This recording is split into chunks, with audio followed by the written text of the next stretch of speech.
মেহেরপুরের গাংনী পৌরসভার চৌগাছা গ্রামে বিদ্যুৎস্পৃষ্ট হয়ে স্বামী স্ত্রীর মৃত্যু হয়েছে।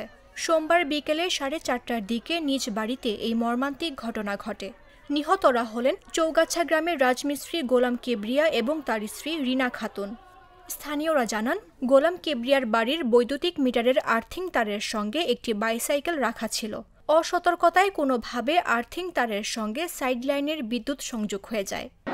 শুনলাম যে ভাই প্রথমত সাইকেল বের করতে যায়, ইলেকট্রিক শক হয়। ভাইকে বাঁচাতে যে ভাবি আবার ওই যাবে একেবারে ইলেকট্রিক শক। দুজনাই এখানে বড ডেড, দুজনে মারা মানে দুজনে জায়গাতে মারা গেছিল।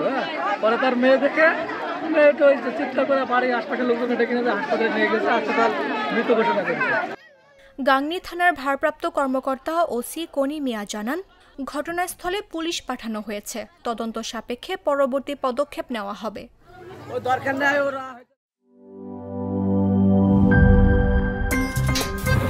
আমার একটা স্মার্ট সিদ্ধান্তে 25% গ্যাসের খরচ কমেছে। ভাবছেন কিভাবে?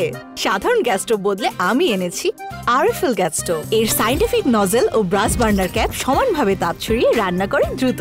তাই গ্যাসও বাঁচায় 25%, টাকাও বাঁচে 25%। আরএফএল গ্যাস স্টোভ নিরাপদ ও গ্যাস সাশ্রয়ী।